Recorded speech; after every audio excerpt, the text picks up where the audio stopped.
شیخ صاحب محترم دا پښمنۍ کول د دې حکم سره ډېر خلک بس خوب چې پې غالبه شي پښمنۍ پرېږدي وزنې کوم کوم اجر په دې کې شته دی کوم فواید شته دي؟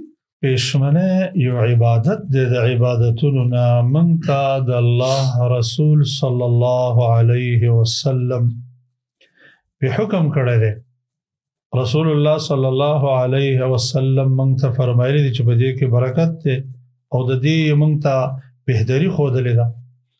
نبی کریم صلی الله د مسلم روایت دی د صحیح مسلم او صحیح بخاری چې رسول الله صلی الله علیه وسلم فرمایي تسحروا فإن في السحور برکه. تاسو پښمنۍ کوئ په پښمنۍ کې برکت دی. بلکې نبی کریم صلی الله علیه وسلم فرمایي تسحروا ولو بجرعة ماء فإن الله وملائكته يصلون على المتسحرين.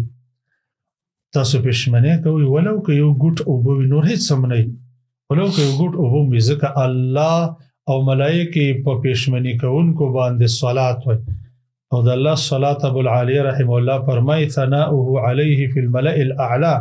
د الله صلات دا دی چې د ملائکو په اعلی مجلس کې د هغه ثنا صفت کوي او د ملائکو صلات هغه د رحمت او د مغفرت دعاګانې دي.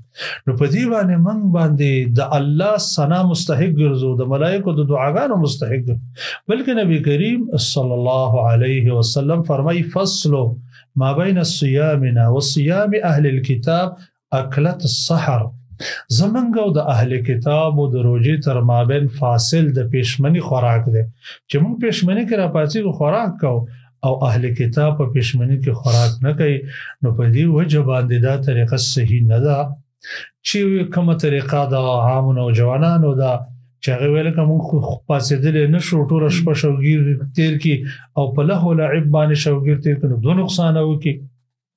یو په لهو لعب باندې ټوله شپه شوګیر تېر کړي دویم نقصان دا دی دا د برکت څیز چې دی هغه د دې نه دغه شي د هغه فوت شي هغې نه محروم شي.